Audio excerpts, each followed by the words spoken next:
Collective injustice, public opinion issues. The tragedy of Gilda Poor. A drop in the ocean compared to my tragedies. The story of an Egyptian with an American passport. Our government in California with its institutions never listens or cares. A gloomy start at San Jose University. The disheartening abandonment by the California Faculty Association. Documentaries number 1, 2, 6, and 10. One crime among hundreds in San Jose and its catastrophic effects. The participants in this heinous crime. All the professors, lecturers, and staff in the computer engineering department, as well as all the administration in the College of Engineering, University Management, faculty members in California, and some officials in the California government from the period between 2002 and the present day. The tragedy of Gilda Poor. America is the country of freedoms and dreams. This phrase is false, deceptive, and empty of its meaning. It is a bright slogan for a reality contrary to the truth and reality. America is one of the countries that spies on its citizens and foreigners at their work and even in their homes. It requires foreigners who visit it to give information about their accounts on various social media within the framework of the visa exemption program. Where are the freedoms, then? Why all this? It wants to know the affiliations and thinking of everyone who visits or comes to it as an immigrant for work or residence conditions. Where are those promised dreams in which foreigners are persecuted and crushed under the hateful hammers of racism and ethnicity? What did this civilized society leave to the primitive societies of the Middle Ages and prehistoric times? Muhammad got up early and quickly put on his clothes. Today is an appointment for a personal interview at the university.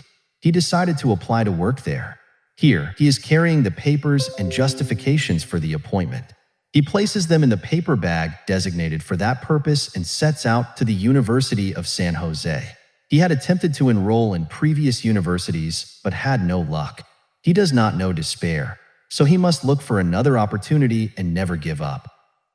Muhammad entered the university gate full of optimism and certainty that he would be accepted into the computer engineering department. He has dreams of becoming a great professor one day. Then he had to wait in a large hall for his turn to interview and submit papers. The hall was large and crowded with attendees, and while he was waiting, he looked at the faces of those sitting around him, and his attention was caught by a professor who appeared sad and broken. It later became clear to him that she was working at the university. She was in the computer engineering department. She was of Iranian origin. Her name was Gilda Poor, and she was a senior professor in software engineering. She has a lot of research and great ideas in her field. She chatted with Muhammad about the university and other important information about working there. Muhammad was surprised that she advised him to stay away from this university and not work there. Muhammad waited for a long time, but he was exhausted. The harsh words penetrated his soul, adding a cloud of worries. The time allotted for interviews with those who attended had expired, but Muhammad could not be interviewed on this day. They promised him that he would come tomorrow to interview with him. Muhammad saw this as a great opportunity, so he decided to leave and return the next day after thinking about the matter carefully. Muhammad returned to his home anxious, as if the heavy mountains were on his shoulder. Gilda's words affected him because of the tone of honesty and nobility of feelings he felt in them. However, why did she tell him this? Is she advising him? Why did she say this to him in particular? What are you suffering from at this university? Should he apply to work at this university or withdraw at the beginning of his journey? All these questions and many more were on Muhammad's mind. He must meet this woman again, listen to her, and know her sufferings. Perhaps she is suffering from an injustice she cannot protect herself from, so she needs his help. Muhammad kept thinking about the matter carefully. He tried to sleep, but could not. Many thoughts disturbed his rest and prevented him from sleeping happily and peacefully. Mohammed continued to fidget in his bed until the clock struck 3 in the morning, and he still could not sleep and did not blink an eyelid. Mohammed sought refuge in God from the accursed Satan and turned over in his bed on his right side, then recited some verses of the Holy Quran and fell asleep immediately.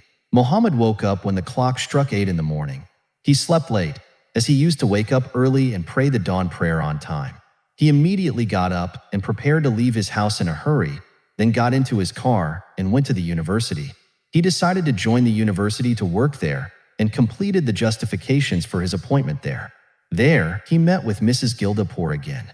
He approached her to start a conversation with her, and to his great surprise and shock, Gilda cried out in her heart and burst into tears in front of Mohammed.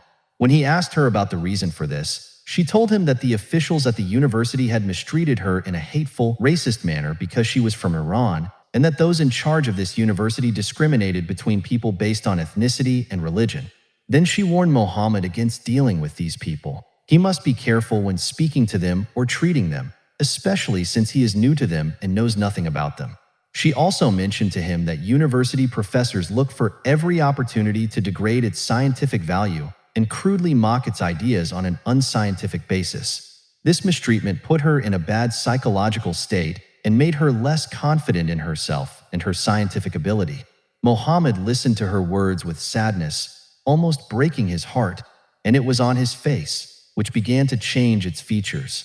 For Mohammed, psychological abuse is one of the worst and most heinous types of injustice, as it is often more painful and harmful than physical abuse. To add insult to injury, they did not even allow her to respond or defend her ideas, opinions, or beliefs. Is this the concept of freedom in a country that raises the Statue of Liberty as a symbol of freedom? All of this happened in a lofty scientific place that was supposed to appreciate the value of people who have God-given talents to serve humanity. Where are the scholars in a country that respects freedom of thought and opinion? Otherwise, are they just empty slogans like seafoam bubbles? What she lashed at Mohammed increased the weight of sorrows and worries on his chest, as he was unable to bear all these tragedies and saw before him examples and models of injustice practiced against a helpless woman.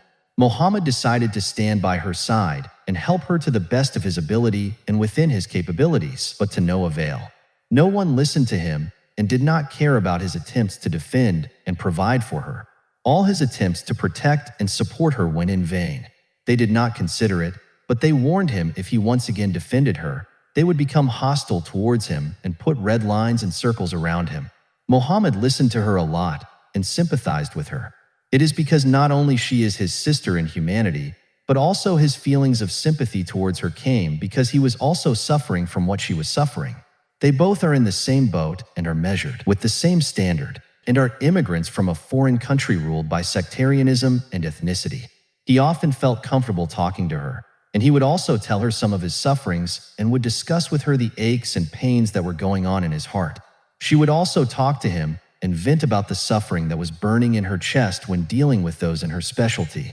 Mohammed had great sympathy for her and eased the burden of the tragedy she was going through. Not long after working at this university, Mohammed discovered that this woman had gone through complex circumstances at this university that affected her psychological state.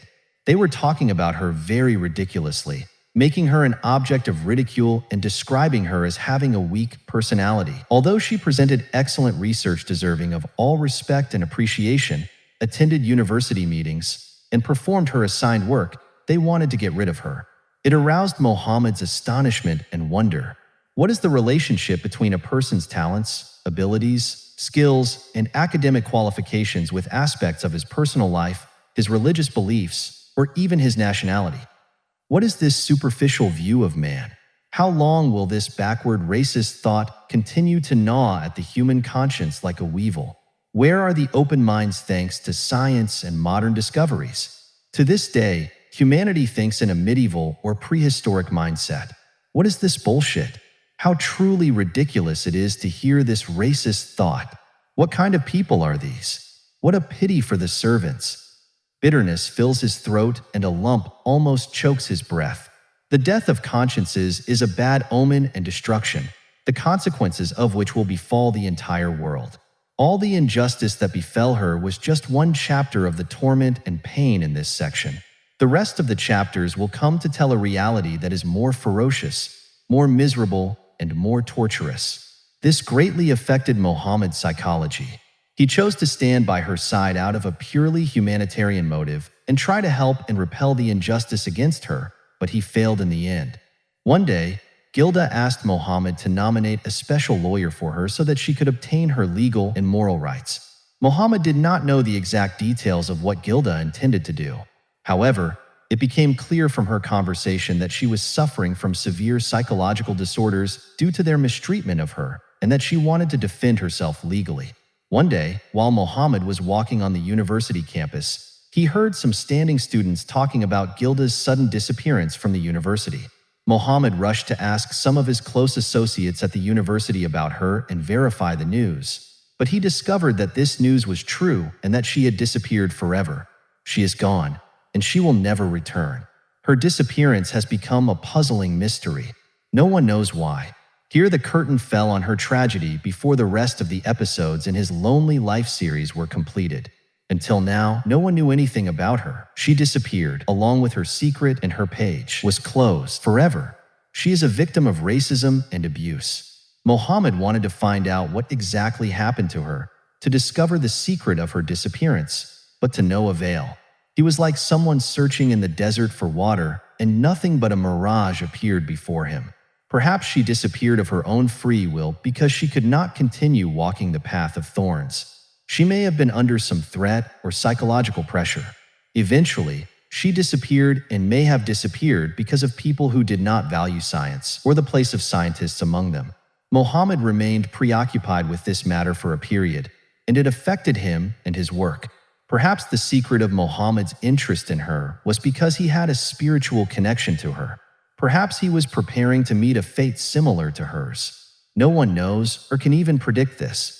Here, the curtain came down on this sad, painful scene, marking its end and the beginning of another scene in the wondrous chapters of life.